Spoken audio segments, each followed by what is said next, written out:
Fun plus satire is equal to cartoon. Cartoon पुरातन काल से ही समाज का अभिन्न अंग रहे हैं, चाहे वो ग्रीक या मिस्र की सभ्यता हो या वॉल्ट डिज्नी। कार्टून अपने प्राचीनतम रूप में 1300 बीसी के आसपास मिस्र के पिरामिडों से भित्त चित्र के रूप में मिलते हैं। इसी तरह 6वीं-7वीं ईसा पूर्व के आसपास ग्रीक सभ्यता में बर्तनों पर तरह तरह की पेंटिंग्स के रूप में। जापान में भी 12वीं सदी के करीब स्क्रोल्स में टेल ऑफ गेंजी के लिए कार्टून्स का इस्तेमाल किया गया। धीरे धीरे औद्योगिक क्रांति आई, प्रिंटिंग प्रेस का विकास हुआ और कार्टून पेपर पर छपने लगे। विलियम होगार्ट्स ने पिक्चर्स और वर्ड्स की नई साझेदारी को जन्म दिया। 1754 में American founding father Benjamin Franklin ने पहला पॉलिटिकल कार्टून डिज़ाइन किया। इसके बाद पहला कार्टून कैरेक्टर आया, नाम था डॉक्टर सिंटेक्स। फिर 1841 में पहली कार्टून मैगजीन पंच छपना शुरू हुई। कार्टून संसार बड़ा हो रहा था। अंग्रेज़ों के साथ कार्टून भारत भी पहुंच चुके थे। हालांकि यहाँ कार्टून का विकास स्वतंत्र रूप से हुआ। के शंकर पिल्लई को भारतीय कार्टून का पितामह कहा जा सकता है। सरकार और सामाजिक दशा पर आर.के. लक्ष्मण ने जमकर तंज कसे। उनके कार्टून्स की धमक पूरे विश्व में गूंज रही थी। एक तरफ 1984 में उन्हें रेमंड मैग्सेसे मिल रहा था और दूसरी तरफ साइंस बच्चों को बोर कर रही थी। पर यह सिलसिला टूटा। जानते हैं कैसे टूटा? अरे कार्टून से। छोड़िए, चलते हैं लखनऊ और सुनाते हैं आपको एक कहानी।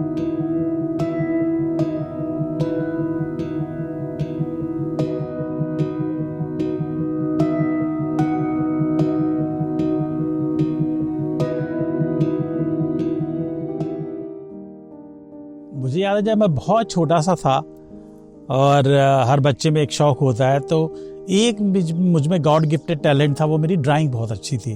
मुझे कुछ भी बनाने में सेकंड्स लगते थे। काफ़ी दिनों तक, यानी अगर मैं कहूँ कि बीएससी तक बायोलॉजी थी साथ में, वहाँ तक ये शौक चलता रहा। उसके बाद क्या हुआ कि मैं जब CDRI मैंने ज्वाइन किया तो यहाँ पे साइंटिस्ट का काम था, और साइंटिस्ट और आर्ट्स दोनों बिल्कुल अलग अलग चीज़ें हैं, तो कोई लिंक नहीं था कहीं से। तो वो चीज़ वहीं पे ख़त्म हो गई थी एक तरह से। फिर आया एक टर्निंग पॉइंट जो इतिहास बनाने वाला था। मेरे एक दोस्त थे जो मेरे साथ रहते थे, और मैं उन दिनों हजरतगंज, एक बड़ी खास जगह लखनऊ की, वहाँ रहा करता था। तो उन्होंने कहा कि सर आप क्या मुझे अपने यहाँ नौकरी दिला सकते हैं? तो मैंने कहा आपकी ड्राइंग बहुत बढ़िया है, आप क्यों नहीं ड्राइंग बनाते हैं, या एक काम करिए आप कार्टून बनाने शुरू किए तो आपको एक बढ़िया नौकरी मिल जाएगी, एक जॉब मिल जाएगा। तो उन्होंने कहा कि मुझे बनाना नहीं आता है कार्टून। तो मैंने कहा ठीक है, मैं आपको सिखा देता हूँ। अब सवाल था ऐसी बात किसी को सिखाना जो खुद नहीं आती है। तो ये एक बहुत बड़ा चैलेंज था कि अगर आप किसी को सिखाने जा रहे हैं तो पहले आपको आना चाहिए। तो मैंने पहले खुद प्रैक्टिस करी कि क्या बताएंगे, क्या सिखाएंगे।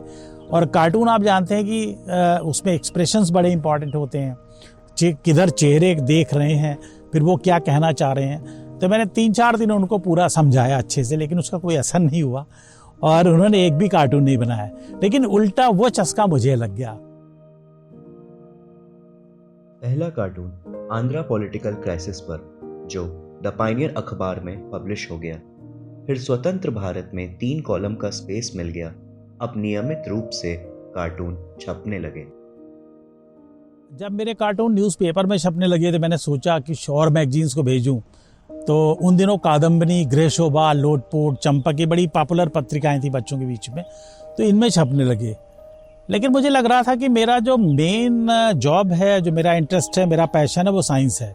और साइंस में बहुत सारे मज़ेदार आइडियाज आते थे, तो मैंने साइंस पर कार्टून बनाने शुरू किए। अब सवाल ये था कि साइंस के कार्टून छापेगा कौन? प्रदीप जी ने इसका भी तोड़ निकाल लिया और कार्टून साइंस रिपोर्टर मैगजीन में भेजने लगे।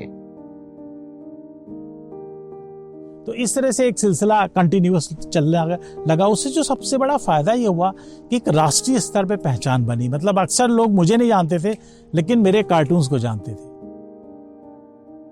प्रदीप जी को राष्ट्रीय स्तर पर पहचान मिलने लगी थी और अब बारी थी अंतर्राष्ट्रीय मंच की।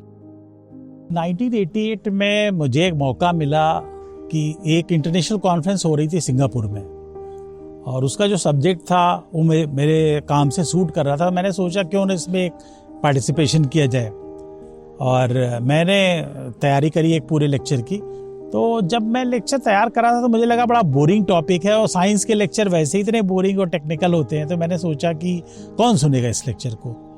तो फिर आइडिया आया कि मैंने कार्टून बनाए, उसमें बड़े कई ऐसे कार्टून हैं जो इस पूरे दायरे में जो हमारा लेक्चर का गाइडलाइन है वो सब सेट हो रहे हैं, तो क्यों ना इन कार्टून का इस्तेमाल किया जाए लेक्चर में। तो मैंने कुछ कार्टून को जो देखा जो मेरे टॉपिक से मैच कर रहे थे उनको निकाला, और फिर मैंने ये ध्यान दिया कि मैं इनको एक लेक्चर में इस्तेमाल कर रहा हूँ जो साइंस का लेक्चर है, और ये सिर्फ कार्टून ना हो कि साइंस की बात भी कन्वे कर रहे हैं, तो क्यों ना इनका एक नया नाम रखा जाए।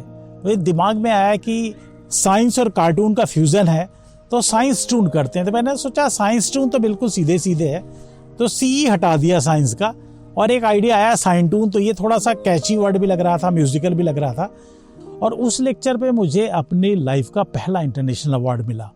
तो ये मेरे लिए एक अप्रत्याशित था, मतलब उम्मीद नहीं थी कि ऐसा होगा। तो यहाँ से कहानी शुरू होती है साइन टून की। एक तरफ साइंस की पारंपरिक शिक्षा दुनिया को बोर कर रही थी। ऐसे समय में एक नए माध्यम का आना किसी क्रांति से कम नहीं था, लेकिन भारत इसे कैसे स्वीकार करता। जब मैं भारत वापस आया तो मेरा बड़ा मन था कि मैं वो लेक्चर और वो कॉन्सेप्ट लोगों को दिखाऊं, और लोगों को समझ में आया कि अवार्ड क्यों मिला, लेकिन कोई सुनने को तैयार नहीं था, और उनको बड़ा अजीब सा लग रहा था, ये साइंटिस्ट हैं, ये क्या बेवकूफ़ी का काम कर रहे हैं, कार्टून बनाना, ये कोई दोनों में कोई मैचिंग नहीं थी। एक तरफ तो वो रिस्पॉन्स सिंगापुर में दुनिया के लोगों का, और एक तरफ उसका उल्टा रिस्पांस अपने देश में, जहां कोई मानने को तैयार नहीं था कि ये एक नया कॉन्सेप्ट है। अब प्रदीप जी ने एक नई तरकीब निकाली। उन्होंने अपने साइन टून पूरे विश्व में भेजने शुरू किए। सबसे पहले भेजा अमेरिकन केमिकल सोसाइटी को। अमेरिकन केमिकल सोसाइटी दुनिया की सबसे बड़ी साइंटिफिक बॉडी है, साइंटिफिक ऑर्गेनाइजेशन है, और मुझे बड़ी खुशी हुई कि उन्होंने माना कि ये बहुत बढ़िया कॉन्सेप्ट है। यूनाइटेड नेशंस इन्वायरमेंट प्रोग्राम को भेजा कि इन्वायरमेंट एक आम समस्या है जिसमें सिर्फ साइंटिस्ट को नहीं, हम हर आदमी का उसमें शिरकत होनी है, हर आदमी को रिस्पॉन्सिबल होना है, हर आदमी को एक्ट करना है। तो वहाँ साइन टून कैसे आपको प्रभावित कर सकते हैं, आपको कैसे कन्विंस कर सकते हैं कि इशू क्या है। उसके बाद हर बड़ी ऑर्गेनाइजेशन जैसे WHO, यूनेस्को, यहाँ तक कि नोबेल कमेटी ने भी इस कॉन्सेप्ट को स्वीकार किया।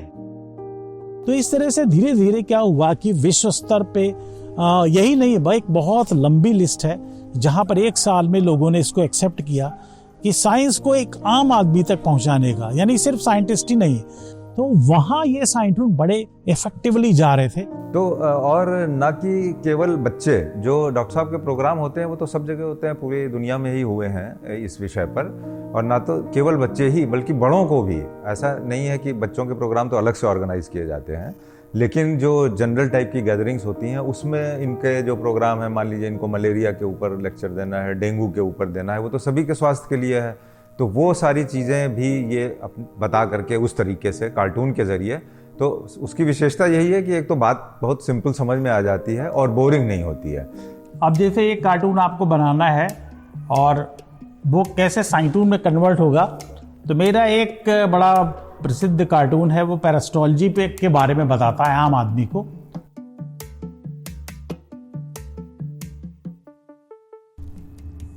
तो यहाँ जो पैरासाइट है ये बात कर रहे हैं कि सी दी साइंटिस्ट, मतलब आप इन साइंटिस्ट को देखो, ये हमको एक्सप्लॉइट करते हैं रिसर्च पेपर लिखने के लिए, PhD करने के लिए, सेमिनार अटेंड करने के लिए, फॉरेन विजिट के लिए, और इसके बावजूद हमको ये पैरासाइट बोलते हैं। तो असली पैरासाइट तो कौन है, ये हुआ।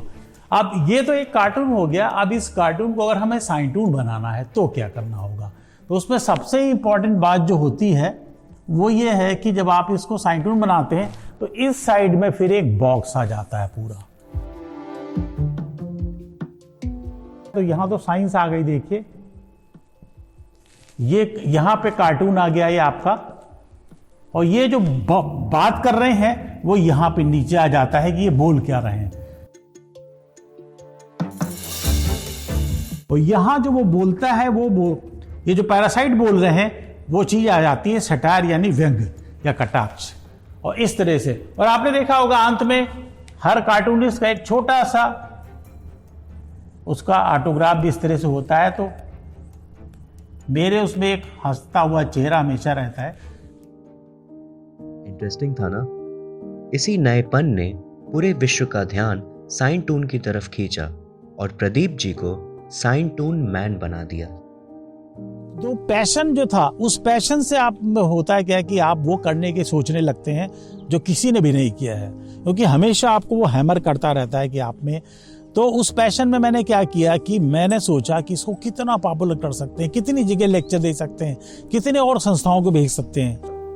मैं कहूँ कि लगभग 100 से भी अधिक विज्ञान व्याख्यान साइटून्स के माध्यम से यहाँ पर आयोजित किए जा चुके हैं अब तक, पिछले 30 वर्षों के दौरान। साइन टून का कॉन्सेप्ट इतना पॉपुलर हो गया कि प्रदीप जी को उनके इस अनोखे काम के लिए जूनियर चेंबर इंटरनेशनल ने outstanding young person of India award से सम्मानित किया।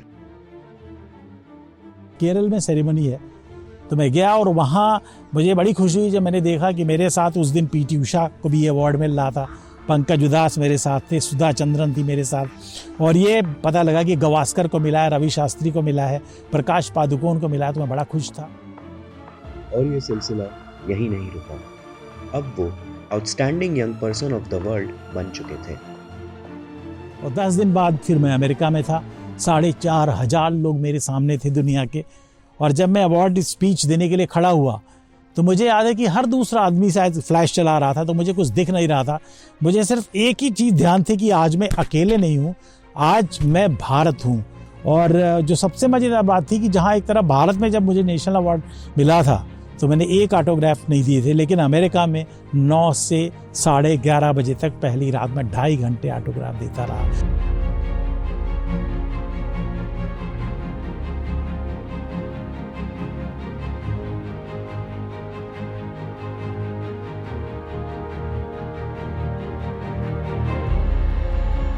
सही मानों में ये एक बहुत बड़ा टर्निंग पॉइंट था जिसने साइन ट्यून्स को इंटरनेशनली इस्टेब्लिश कर दिया पूरी दुनिया में, और उसके बाद तो फिर हिस्ट्री है।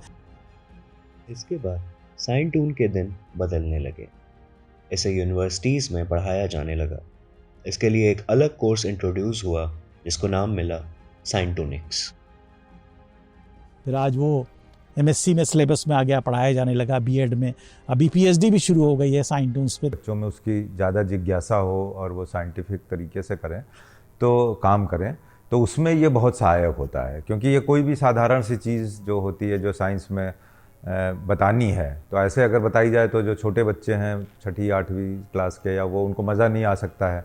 तो ये सिंपल सी चीज़ें, वायरस है, बैक्टीरिया है, या पेड़ पौधों के बारे में बात करनी है, मसलन उसके गुण बताने हैं, अगर हम साधारण तरह से बताने लगें तुलसी और नीम के गुण, तो बच्चों को, छोटे बच्चों को बोरिंग लग सकता है। लेकिन ये बड़ा अच्छा सा कार्टून बना करके उसका कि तुलसी का पेड़ लगा हुआ है, उसमें दादी नानी पानी डाल रही हैं, कुछ इस तरीके की चीज़ें काफ़ी इंटरेस्टिंग सा बनाते हैं। और बच्चों को कार्टून में तो बहुत इंटरेस्ट आता है, तो जब वो साइंस की चीज़ें चूहे, बिल्ली या इस किस्म के ज़रिए से बताई जाती हैं तो उनको मतलब काफ़ी, या डॉक्टर कुछ बता रहा है, साइंटिस्ट बता रहा है, तो उनको बहुत इंटरेस्ट आता है। अत्यंत गंभीर विषय होते हैं विज्ञान के विषय, समझने में दिक्कत होती है लोगों को।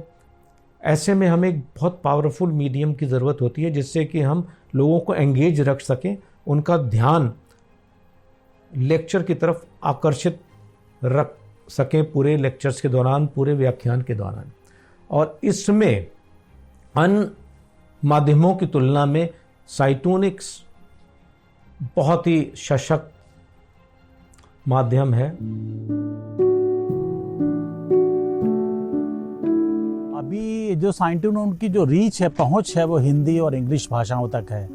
तो मैं चाहता हूं कि अगर मैं किसी तरह से इनका 3D एनिमेशन कर पाऊं, और या लोगों की मदद से 3D एनिमेशन हो, तो हम किसी भी देश की भाषा या अपने ही देश की कई भाषाओं को हम डाल सकते हैं। तो साइंटून की पहुंच एक बहुत बड़े दूर तक पहुंच जाएगी लोगों में, और इस तरह से जो एक पर्पस होगा कि पूरी दुनिया में उनको वाकई पहुंचाना, वो तब कहीं ज़्यादा सफल हो पाएगा। अच्छा, चूंकि इस क्षेत्र में साइंटून और साइंटूनिक्स में भारत एक विश्व लीडर है आज हम ये कह सकते हैं कि ये जो विज्ञान है ये हमारी देन है। तो मैं चाहता हूँ कि एक भारत में एक बहुत बड़ा इसका एक अंतर्राष्ट्रीय स्तर का इंस्टीट्यूट बने, जहाँ तक 30 सब्जेक्ट हैं विज्ञान के जिस पे मैं लेक्चर देता हूँ, लेकिन हम और गुण विषयों तक जाएं और इसको पहुँचाएं हम उन बच्चों तक जो हाई स्कूल इंटर के बच्चे हैं, ताकि उसी लेवल से हम उनको डाइवर्ट कर सकें साइंस एजुकेशन के लिए, साइंस की पढ़ाई के लिए। तो ये अगर हो पाया तो एक बहुत बड़ा काम होगा, और मुझे उम्मीद है आज नहीं तो कल भारत सरकार जरूर सोचेगी इस विषय पर काम करने के लिए।